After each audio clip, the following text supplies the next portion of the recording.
When Cicero was praetor, he got the reputation of a scrupulous presiding officer. Allegedly. Honestly, all of the stories told about him presiding over any legal case make him sound awful. He gave a dude 1 day to prepare his defense, which was literally illegal. In a letter to Atticus, he possibly, allegedly, said that he could have given the defendant a fairer trial, but everyone wanted him to be convicted, and Cicero preferred the approval of the public rather than the gratitude of a single person. More on that later. First, what do I mean when I say presiding magistrate? A presiding magistrate was basically the officer who presided over a jury court in ancient Rome. They didn't necessarily have to be a magistrate, which means an elected official, so it's a bit of a misnomer. They were either praetors, who are magistrates, or someone of a lower political standing, usually in between the positions of aedile and praetor. In Latin, they can both be called quaesitor, or the praetor can be called a praetor, and the non-praetor can be called a iudex quaestionis. Most of the criminal jury courts in the Ciceronian era were run by one of the 6 praetors, who would deal with the preliminary stuff as well as the trial. Some courts, like the violence court, was run by a iudex quaestionis, and the murder court had 2 presidents, both of them being iudices quaestionis. The general consensus nowadays is that the presiding magistrate did absolutely nothing but dealt with the water clocks and adjournments. No speaking role for him, just sitting there, staring into space, twiddling with his thumbs, doing nothing, just being a butt in a chair until it's time to adjourn. Nothing like a modern common law judge. How dare you for thinking that? How dare you for making that connection? However, most of the ancient Roman sources I will cite in this video won't really make sense of that assumption. Remember how I said that Cicero got the reputation of being a scrupulous presiding magistrate? I don't know about you, but I have no idea how you do nothing scrupulously. In fact, here's a real ancient Roman text about what a presiding magistrate's role was. The duty of the prosecutor is to bring the charges, that of the counsel for the defense to explain them away and rebut them, that of the witness to say what he knows or has heard, that of the presiding justice to hold each of these to his duty. Therefore, Lucius Cassius, the presiding magistrate, if you allow a witness to argue and to attack by means of conjecture, passing beyond what he knows or has heard, you will be confusing the rights of a prosecutor with those of a witness. You will be encouraging the partiality of a dishonest witness, and you will be ordaining for the defendant that he defend himself twice. It was said by some poor, exhausted defense counsel during a show trial. Poor guy. There is clearly some sort of expectation here that the presiding magistrate intervene when a witness was being improper. If there wasn't, then it wouldn't make any sense to say this. It'd be like complaining about witness behavior to a modern-day court reporter. That's not their job. But I guess you could argue, actually, this quotation comes from an earlier period, and they used a different procedure back then, which, okay, I could concede. But there is Ciceronian evidence for the presiding magistrate doing stuff. If a presiding magistrate really did so little, then it wouldn't matter who they were or how they acted, though all the ancient Roman sources seem very worried about who the individual presiding magistrate was. For example, a few days before the end of Cicero's reign of terror, praetorship, a man named Manilius was brought before the extortion court and accused of some type of extortion offense. As Cicero was the praetor in charge of the extortion court, he was there to deal with it. He went, "All right, let's have the trial tomorrow." Anyway, this was super illegal of Cicero. In ancient Rome, you had the right to a not too speedy trial, which means that there had to be at least 10 days of waiting until the trial could start. At least in theory. In real life, the court was often busy with other cases, and so the wait would probably be longer than 10 days. but it was generally shorter than waiting for a trial today. So Manilius was like, haha, do I get a few days to come up with a defense? And Cicero was like, well, you got today. That's it. The trial's tomorrow. So the tribunes, who were supposed to protect the interests and rights of the people, literally brought Cicero to the rostra and denounced him in front of everyone. Because, he wasn't allowed to ignore people's civil rights. Foreshadowing. Cicero went, but I'm literally the best presiding magistrate ever, you guys. I always give so much kindness and leniency and clemency to the defendant, as far as the law will allow me. My term is almost over, so if I don't have the trial tomorrow, then someone else will preside over his trial. And it would suck, because no one's better at presiding over trials than I am, and no one's more compassionate to the defendants than me. This is another hint that the presiding magistrates must have done more than just sit there, because then how would Cicero have been compassionate to defendants? Smile and give them a thumbs up? Nod and wink?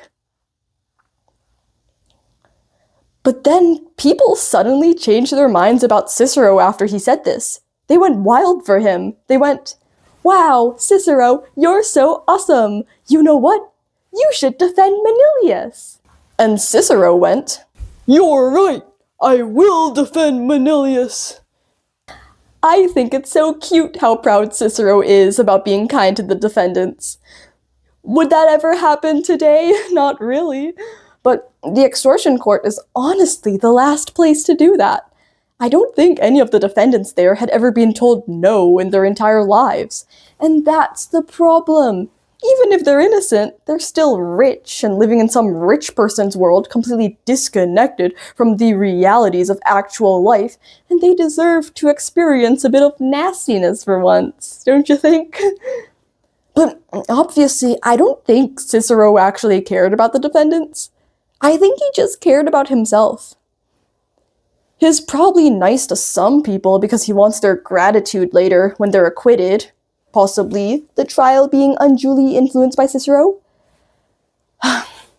Here's the story of the trial of Licinius Macer. We don't know much about it, other than it was an extortion trial, but there are two contradictory stories about what happened at the end. From Plutarch, we learn that Macer was convinced he would be acquitted.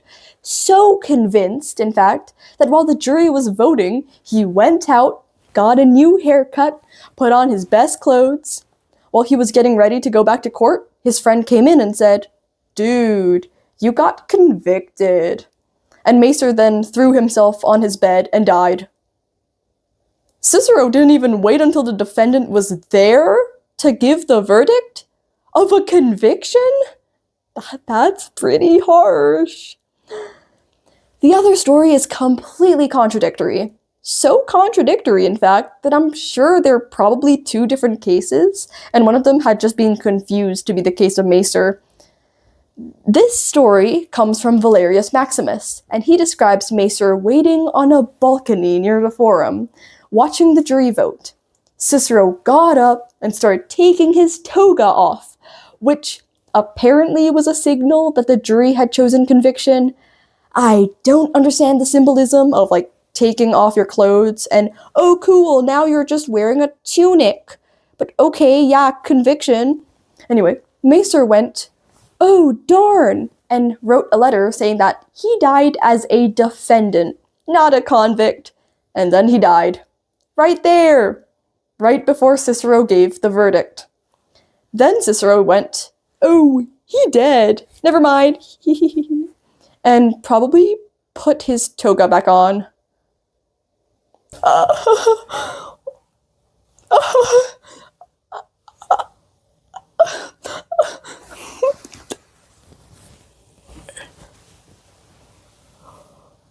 Huh?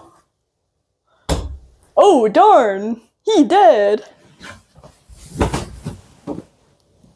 I think that's crazy because extortion is a monetary crime. Just because the defendant died doesn't mean all the money vanishes. In fact, the most important thing that happens after a conviction is that the defendant must pay to the victims double the amount stolen. The law itself says that if the defendant dies, you have to keep on going as if they were alive, because there's still stolen things and money to be dealt with. Though there is later evidence that suicide possibly prevented someone from being punished for certain crimes. Valerius Maximus says that, wow, Macer was so brave and courageous for ensuring that his family wouldn't be shamed by having one of its members be convicted. Which I think is pretty crazy. You should have thought about that before you extorted all those people. And at least, if you commit the crime, you should pay the price. Cicero mentioned this trial in a letter, but it's devilishly ambiguous. It's unclear whether Cicero is being hypothetical, and it's unclear what Cicero means by the word aicus. He might have meant, I could have been more fair to Macer, but since everyone wanted him convicted, it was better for me to look good instead of having his gratitude. That makes Cicero look really bad. He could have also meant, I was kind to Macer. Despite that, he got convicted, which was better than acquittal, because blah blah blah. Different people interpret it differently, but the cynic in me believes that the nastiest interpretation is correct, but Cicero worded it ambiguously on purpose, so that he could plausibly deny it. I'm pretty sure the second story of Valerius Maximus is less likely to be true, because Cicero in his letter 100% said that Macer was convicted, which definitely contradicts the story of, oh, I died as a defendant, not as a convict. I think possibly Valerius Maximus confused it with a different trial. I don't know. Plutarch is closer in time to Cicero, and he doesn't contradict him. There is one anecdote from Cicero's praetorship that I think is finally justified. A man named Vatinius, who had some growths on his neck or something, was famous for being disrespectful to presiding magistrates. He came to Cicero's court one day and asked him for something. Cicero said, I don't know, I'll come back to you later. And Vatinius replied, if I were you, I'd come up with a decision right away. And Cicero said, well, I don't have a neck like you. It's kinda disrespectful to mock someone's appearance, but at least no one was hurt, no civil rights were taken away, no punishments were evaded, no juries were influenced. I could never be a presiding magistrate because I just don't have the patience for that. I'm a math tutor, and all my clients are always like, wow, you have the patience of a saint. My patience is nothing compared to the patience of those presiding magistrates of ancient Rome.